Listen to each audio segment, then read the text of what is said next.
আসসালামু আলাইকুম, কেমন আছেন? সবাইকে রমজান মোবারক। তো আজকে হচ্ছে রমজানের ১ম দিন। আশা করি আমার ইসলাম ধর্মাবলম্বী ভাই-বোনেরা এই রমজান মাসে ৩০ টা রোজা রাখবেন।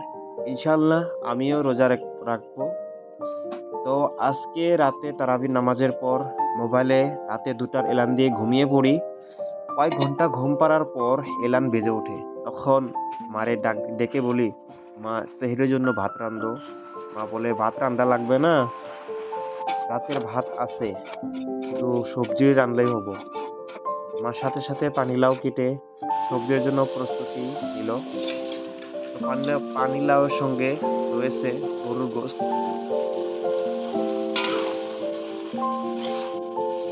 পানিলাউ আর গরুর গোশত কিন্তু অনেক টেস্ট হয়। আপনারা যারা খাইছেন তারা আমার কমেন্টে বলবেন।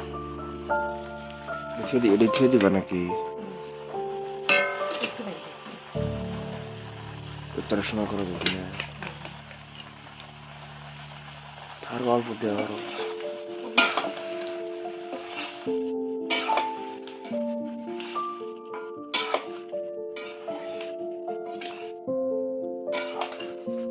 মারা কিন্তু অনেক পরিশ্রম করে আমাদের জন্য। দেখেন এই রাতে একলা উঠে আমাদের জন্য ভাত সবজি তৈরি করে আমাদের সেহরির ব্যবস্থা করে দিল। তো সবজি অনেক টেস্ট হয়েছে, কিন্তু আমার পেটে গ্যাসের কারণে আমি কিন্তু খাইতে পারি নাই।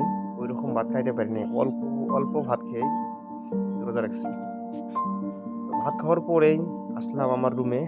আসার পরেই কোরআন শরীফ হাতে নিয়ে একটু পড়ার জন্য চেষ্টা করলাম। কিছু তো সবাই আমার একটু কোরআন শরীফ পড়া শুনুন।